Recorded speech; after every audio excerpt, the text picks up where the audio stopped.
The conference room went silent the moment Jessica Carter set down her coffee cup hard enough to rattle the saucer and pointed one manicured finger at the man in the back row.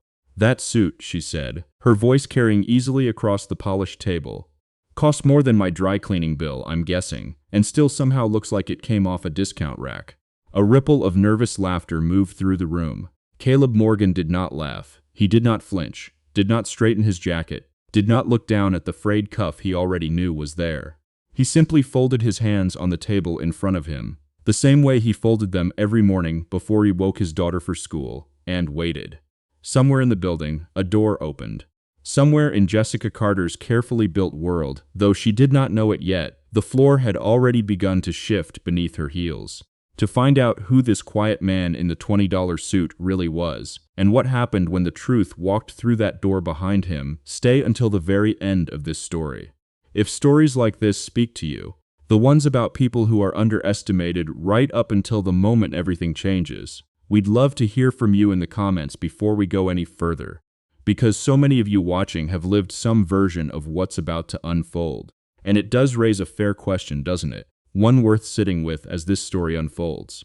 Should competence earned through decades of hands-on experience be trusted the same way we trust a diploma on the wall? Or does the world still, even now, hand its respect to credentials before it hands it to people? 3 years earlier, none of this existed. There was no conference room, no boardroom battle, no CEO with a sharp tongue and sharper heels. There was only a small apartment on the east side of the city, a 5-year-old girl named Anna, who still needed help with the buttons on her school cardigan, and a man who had learned, through the kind of grief that doesn't announce itself but simply moves into a house and stays, how to make oatmeal in the dark so as not to wake her too early. Caleb Morgan had once been someone else, professionally speaking. 10 years earlier, he had been the lead systems engineer at Halden Dynamics, a mid-size manufacturing firm that made precision components for aerospace contractors, and he had been, by every account that mattered, brilliant at it. He designed a fail-safe calibration system that had, for 3 straight years, kept Halden's defect rate lower than any competitor in the region. Then came the Meridian contract, an $11 million deal that was supposed to put Halden on the map nationally. And then came the failure, a catastrophic one, a batch of components that failed stress testing after shipment, nearly costing Halden the contract and its reputation in a single afternoon. The investigation that followed was quiet, internal, and thorough, only in the sense that it thoroughly protected the wrong people.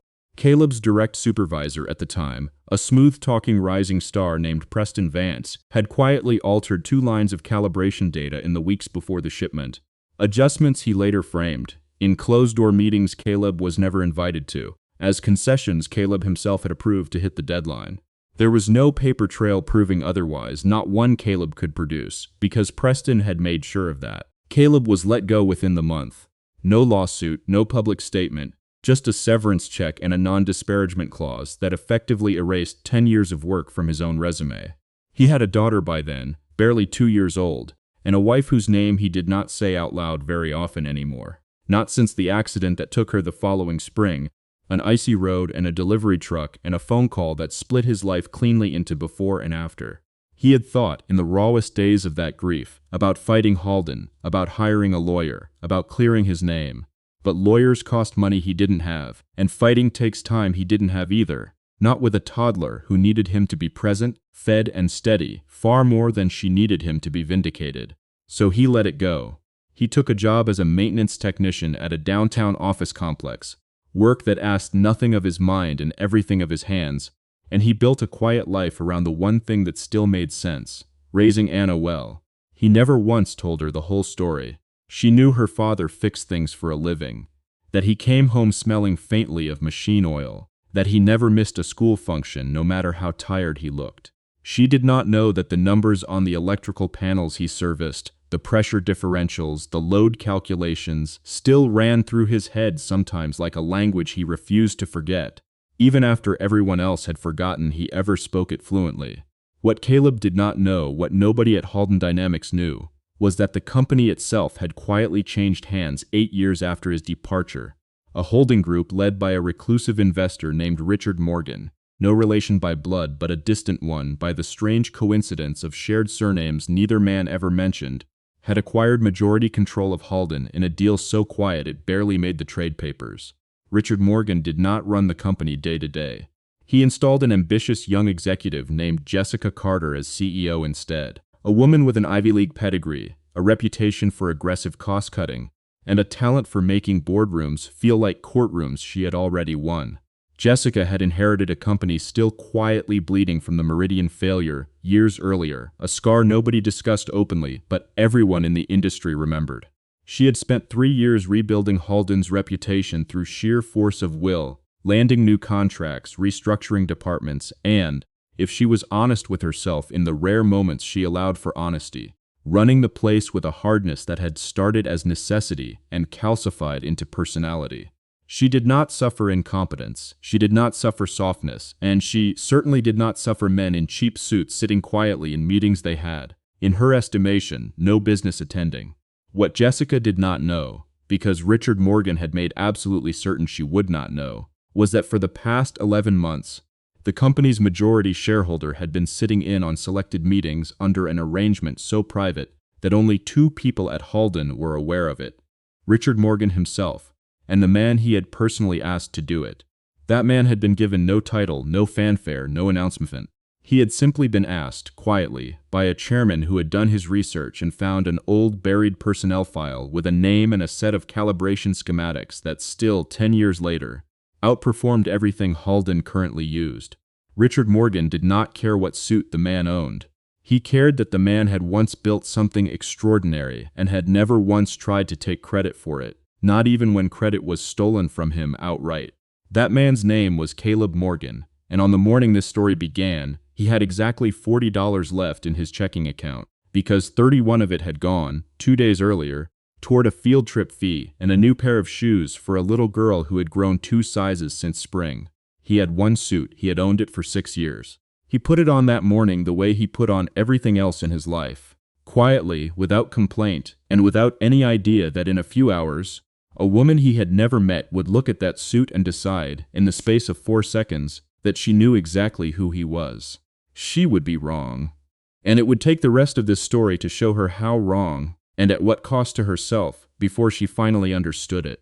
11 months of silent observation were about to collide, in one ordinary Tuesday morning meeting, with the sharpest edge of Jessica Carter's tongue, and neither of them yet understood how completely that single moment would rearrange everything that came after. The meeting had been scheduled for 9 o'clock, a quarterly leadership review that Richard Morgan had specifically asked Caleb to attend, in person, as an observer, no explanation given beyond a short message that read simply, "I'd like you to see how she runs a room under pressure." Caleb had taken the bus, as he always did, and arrived 14 minutes early, as he always did, and taken the seat closest to the door, out of habit more than humility, the same seat he'd have chosen in any room he wasn't sure he belonged in. Jessica Carter arrived at 8:58, trailed by 2 vice presidents and a stack of printed quarterly reports she did not need but liked having in front of her, the way some people like having a weapon in reach, even when they don't intend to use it. She was, by any objective measure, formidable in that room. She ran through the numbers on Halden's newest aerospace bid, with a precision that left no room for interruption, and she did it while making eye contact with every executive at the table, except the quiet man in the back whose suit jacket, she had already noticed, did not sit right across the shoulders, whose shoes, she had already noticed, were the kind you resoled instead of replaced. It was during a pause, while a junior analyst fumbled with a projector cable, that Jessica finally addressed him directly, more out of irritation at the delay than genuine curiosity. "And you are," she said, with the particular flatness of a woman who has already decided the answer doesn't matter, "someone from facilities, I take it? Hear about the HVAC complaints on 4? Caleb said only that he was there as an observer, at the chairman's request, which was true in every particular, and explained nothing at all. It was that vagueness, more than anything, that seemed to irritate Jessica most. The sense that this stranger in a wrinkled jacket was somehow permitted to sit in her meeting without justifying himself to her satisfaction. That was when she made the comment about his suit, the one about the dry cleaning, delivered with the easy cruelty of someone who had never once in her adult life had to choose between a haircut and a school field trip fee, and who could not imagine that anyone in the room might have made exactly that choice 2 days earlier. The room laughed the nervous laugh rooms give to power, not to humor. Caleb did not react. He had absorbed worse from people with far less standing to lose than Jessica Carter currently had, and he had learned, in the years since Preston Vance rewrote the story of his career in 2 altered lines of data, that dignity was not something other people could take from you unless you handed it to them yourself. He simply sat, hands folded, and let the meeting continue around him, watching Jessica work the room with a competence he could genuinely admire even as he cataloged, quietly and without malice, exactly how far her competence had drifted from her character. It was 2 weeks later that the real damage was done, not in a public room but in a private one, the kind of quiet devastation that never makes it into any official record.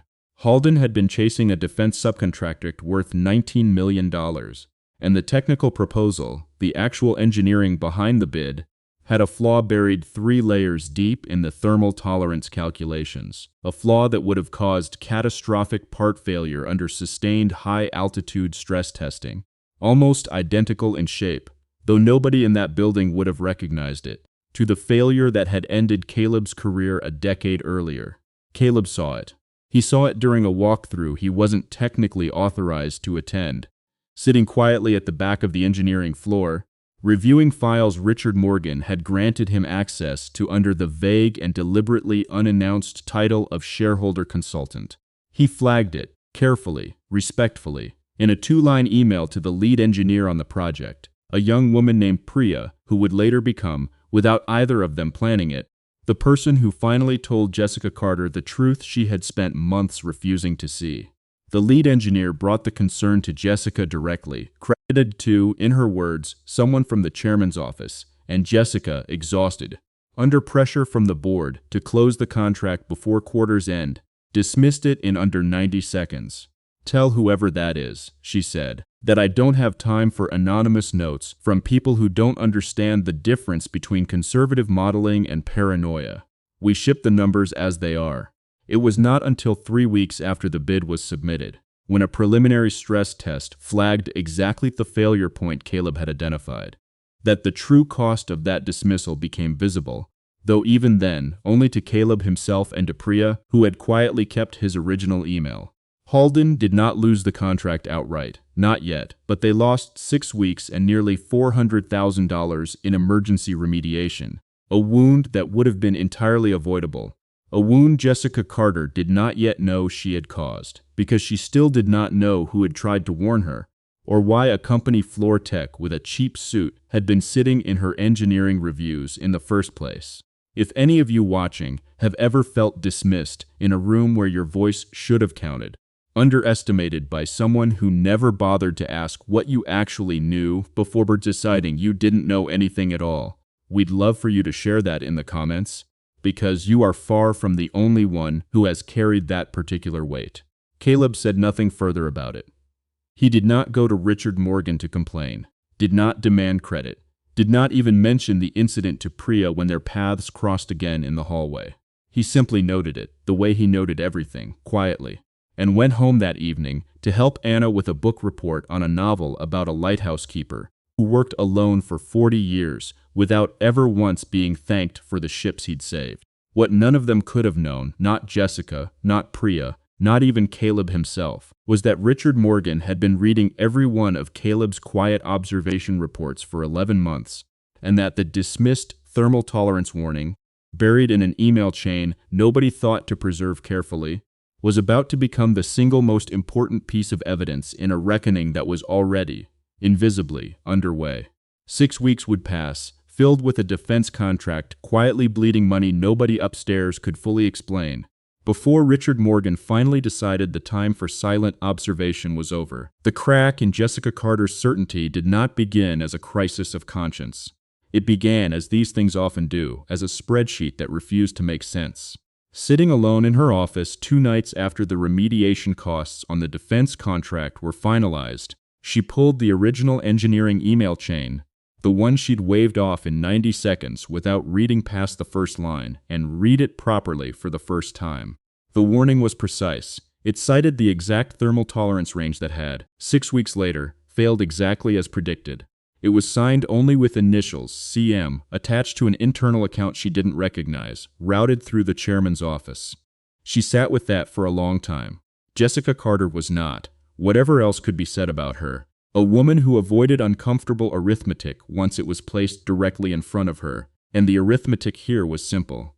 Someone had tried to save the company $400,000 in 6 weeks of scrambling, and she had dismissed him without reading his name. It was Priya, 3 days later, who told her the rest, not out of malice but out of a guilt she'd been quietly carrying since the day Jessica brushed the warning aside. She confirmed that CM was the same man from the quarterly review, the one in the back row, the one Jessica had made the comment about, the dry cleaning comment that had, unbeknownst to Jessica, made its way around the office in the particular hushed way these things travel, not maliciously, just as the kind of story people repeat when they're trying to make sense of someone with power behaving smaller than the room she occupied. Jessica did not sleep well that week. It surprised her how much it bothered her, a woman who prided herself on compartmentalizing decisions the way other executives compartmentalize their calendars. She began pulling records, quietly, the way people do when they suspect they've made a mistake and aren't yet ready to admit how large it might be. She found a 10-year-old personnel file, heavily redacted per the terms of an old severance agreement, belonging to a former lead systems engineer named Caleb Morgan, terminated following the Meridian contract failure. She found, buried in an engineering archive nobody had touched in a decade, a set of calibration schematics with his name on them, schematics that, when she had one of her engineers quietly review them without context, pronounced, almost reverently, some of the cleanest fail-safe designs the reviewer had ever seen from that era. She did not yet know about Preston Vance, or the altered data, or the real reason Caleb had been let go. That piece would come later, delivered by an unlikely source. But she knew enough, now, to understand that the man in the $20 suit was not a facilities technician who had wandered into the wrong meeting. It's worth pausing here on something the story keeps circling back to, because it's an old argument and this isn't the last time it'll come up before the end. Whether real competence, the kind built over decades with your hands and your instincts, deserves the same seat at the table as competence stamped on a diploma, or whether the corporate world will always, reflexively, trust the credential over the person standing quietly in the room who actually built the thing. Jessica requested a private meeting with Caleb, not through official channels, but through a handwritten note delivered by her assistant, an old-fashioned gesture that surprised even her when she chose it. He agreed to meet her on a Thursday evening, in the empty cafeteria on the second floor rather than her office, a choice he made deliberately, wanting neutral ground. She arrived with an apology already prepared, a generous one, along with an offer, a formal title, a substantial salary correction, a public acknowledgement of the Meridian failure's true cause if he wanted it. Caleb listened to all of it without interrupting, the way he listened to everything. Then he told her, quietly, that he didn't want the title, and he didn't need the money corrected, not really. Not after 10 years of building a life that no longer depended on Halden dynamics for its meaning. What he wanted, he said, was simpler and harder to give. He wanted her to understand why the comment about his suit had actually hurt, not because of vanity, but because it had told him, in 4 seconds, exactly how quickly she decided who mattered in a room and who didn't, and how many people below her, people which however quietly watching over them, must absorb that same verdict every single day, with no one ever coming back to correct the record. Jessica had no response prepared for that. It was the first time in years, she would later admit to herself, that someone had turned down her money and her title and asked for something she couldn't simply authorize with a signature. The secondary crisis arrived 4 days later, and it had nothing to do with Caleb at all, at first. Preston Vance, the same rising star who had altered Caleb's calibration data a decade earlier, now a senior director at a competing firm, resurfaced as the lead negotiator on a joint venture Halden desperately needed, a partnership worth $30 million over 5 years. Jessica, unaware of any connection between Vance and Caleb, scheduled the final negotiation for the following month, with Vance flying in personally to close the deal, a deal Caleb would inevitably be present for, given his now undeniable technical authority over the very systems Vance's team would be reviewing. Richard Morgan, Watching all of this unfold from a distance he had maintained deliberately for 11 months, decided it was finally time to stop watching. 1 month later, in a boardroom neither Jessica nor Caleb yet knew would hold the truth of an entire decade, Preston Vance would walk through the door with no idea the ghost of his own worst decision was waiting quietly in the back row, exactly where he'd left him. The joint venture negotiations opened on a gray Tuesday morning with a formality that felt, to Jessica, almost ceremonial, the culmination of months of positioning to secure Halden's next chapter of growth. Preston Vance arrived polished and confident, exactly as he'd been a decade earlier, the kind of man who filled a room with the sound of his own certainty before he'd said anything of substance. He did not recognize Caleb at first, seated once again in his customary chair near the door, older now, grayer at the temples, dressed in the same plain jacket he always wore. It was during the technical review, when Vance's team presented their integration plan for merging propulsion component standards between the two companies, that Caleb finally spoke at length, for the first time since Jessica had known him. He identified, calmly and without a trace of triumph, a structural inconsistency in Vance's proposed tolerance standards, one that traced back, if you followed the math carefully enough, to the exact same category of calibration error that had doomed the Meridian contract 10 years earlier.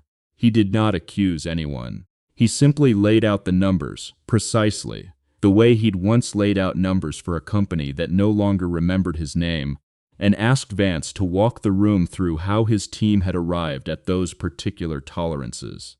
Vance's composure cracked in small, telling increments, a pause half a second too long, a joke that landed a beat too late, a hand that reached for a water glass that didn't need refilling. He tried to steer the conversation toward generalities, toward trust in his team's process, but Caleb, quietly and without raising his voice even once, kept returning to the specific numbers, the ones that didn't add up, the ones that hadn't added up a decade earlier either. It was Priya, sitting 2 seats down and watching Vance's discomfort with the sharp attentiveness of someone who had spent the last several weeks quietly digging through old archives at Richard Morgan's private request, who produced the document that changed everything.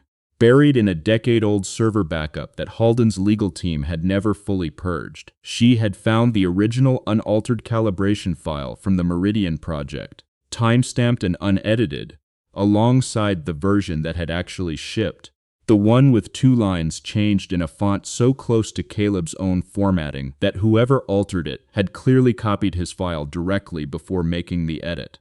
The metadata was unambiguous. The edits had been made from Preston Vance's workstation, 4 days before the shipment, 3 days after Caleb had signed off on the original. Jessica read both documents side by side in silence, her expression unreadable to everyone in the room except perhaps Caleb, who recognized in her stillness the particular quality of someone doing very fast, very unwelcome arithmetic. Vance began speaking rapidly then, about context, about pressure, about decisions that had seemed reasonable at the time, and it was in the growing gap between his words and his composure that the room finally understood what Caleb had known quietly for 10 years, that an entire career had been erased over 2 altered lines of data, and that the man who erased it had built an entire second career on the reputation he'd stolen to do it. Jessica ended the meeting without ceremony. She did not shout. She simply told Vance, with a coldness that mirrored, though she did not intend it to, the coldness she herself had once shown Caleb, that Halden would not be moving forward with the partnership, and that his firm would be receiving a formal notice regarding the calibration data by end of week. Vance left without another word, his composure entirely gone by the time he reached the elevator. What remained in that room afterward was quieter and, in its own way, heavier. Jessica turned to Caleb and asked him, directly, in front of the handful of people still present, why he had never said anything, not once in 10 years. Not even after Richard Morgan brought him back into the building under the vague title of consultant. Caleb's answer was simple, delivered without bitterness. He said that for the first several years, he had a daughter who needed him steady more than she needed him vindicated, and fighting a company with better lawyers and a decade's head start on the story would have cost him time he didn't have to spare. And in more recent months, he said, he had been waiting, not out of caution, but because he wanted the truth to arrive the way it just had, on its own weight, rather than delivered by him demanding anyone believe it. It was a fair question, and one this story has been circling from its opening scene. Whether staying silent, the way Caleb did for a decade, was really the wisest choice, or whether speaking up sooner might have spared him years of being underestimated, even if it meant less time protecting the daughter who needed him most. Reasonable people watching this story will likely land on different sides of that, and there's no shame in either answer. Richard Morgan arrived at the office the following morning, not for a scheduled meeting but specifically to speak with Jessica alone, and what he told her in that private conversation would finally connect every fragment she'd spent the last several weeks assembling on her own. That Caleb Morgan was not simply a former engineer with a compelling story, but Haldon Dynamics' majority shareholder, the man whose capital had quietly kept the company solvent through 2 difficult years, the man Richard had personally recruited 11 months earlier to observe, without title or announcement, exactly how his chosen CEO led people when she believed no one who mattered was watching. Jessica sat with that revelation for a long moment, feeling something close to vertigo, understanding all at once that every dismissive glance, every rushed comment, every 4-second judgment she'd made about a stranger's suit had been witnessed, quietly and without malice, by the one person in the building with more authority over her future than anyone else in it, and that he had said nothing, not because he was building a case against her, but because he was simply waiting to see who she truly was underneath the polish. 2 weeks would pass, quiet and strange for Jessica in ways she couldn't fully articulate even to herself, before the company would gather for the quarterly all-hands meeting, where Richard Morgan had already decided, without asking either of them first, that the truth would finally be spoken aloud in front of everyone who needed to hear it. The all-hands meeting filled the largest conference room at Haldon Dynamics to capacity. Department heads and engineers and administrative staff crowded shoulder to shoulder, none of them aware that the quiet maintenance-adjacent man, who had been occasionally spotted around the engineering floor for the past several months, was about to be introduced as something far larger than anyone in that room had guessed. Richard Morgan stood at the front, and beside him, in the same plain jacket he always wore, stood Caleb Morgan, hands folded, expression calm, the way he had looked in every room he'd ever quietly occupied. Richard kept his remarks brief. He told the room that 10 years earlier, Haldon Dynamics had failed one of its most talented engineers, had let his work be stolen, and his name erased over a mistake that was never his, and that the company was correcting that record today, publicly, permanently. He told them that the man standing beside him was Haldon's majority shareholder, and that for nearly a year, at Richard's personal request, he had quietly observed the company's leadership from the inside, not to catch anyone in wrongdoing, but simply to understand who they truly were when they believed no one important was watching. Jessica stood near the front of the room, and when Richard turned the floor over to her, she did not reach for a prepared statement. She spoke plainly, admitting in front of the entire company that she had judged a man by the cost of his suit and the volume of his voice, that she had dismissed a warning that cost the company nearly $500,000 because she hadn't bothered to learn who was sending it, and that the humility she was learning now, in front of everyone, was long overdue and had cost her something she couldn't easily name. A certainty about her own judgment she wasn't sure she'd ever fully recover, and a version of leadership she was only now beginning to understand she needed to rebuild from the ground up. Caleb was offered, in that same meeting, the chance to take a formal executive title, a seat on the board with full public standing, a press release correcting the Meridian record for the industry to see. He declined all of it, gently, the way he declined most things offered for show rather than substance. What he asked for instead was smaller and, to the room, unexpected, an anonymous internal review process, one that would let any employee flag safety or engineering concerns directly to leadership without fear of being dismissed in 90 seconds by someone too rushed to listen. The exact protection he wished had existed for himself a decade earlier, and one he now wanted to exist for whoever came after him. Jessica personally implemented it within the month, and personally reviewed every flag that came through it herself for the first 6 months. A discipline she maintained even after the initial guilt that had driven her to it had softened into something steadier, genuine respect. The months that followed were not dramatic. That was, in its own way, the point. Caleb returned to a modest office on the engineering floor, no longer anonymous, but no louder than he'd ever been, mentoring younger engineers in the same quiet, patient way he'd once helped Anna sound out difficult words in her early reading books. Jessica found herself, more often than she expected, seeking him out, not for his shareholder authority but simply for his judgment, and somewhere in the accumulation of those small conversations, in his stillness and his refusal to ever hold her past behavior over her, something had shifted in her that she hadn't planned for and didn't fully understand until it had already happened. The quiet coda arrived on an ordinary afternoon, nearly a year after the meeting that had changed everything, in the same second-floor cafeteria where Jessica had first apologized to him. Anna, now 6, sat at a corner table doing homework after school, waiting for her father to finish a late meeting, and Jessica, passing through, stopped to help her with a math problem before realizing, with a small, surprised warmth, how naturally the moment had come to her. Caleb found them there together a few minutes later, and said nothing about it, only smiled the small, private smile he rarely showed anyone, and set his old battered jacket, the same one, still worn, still plain, over the back of an empty chair before sitting down.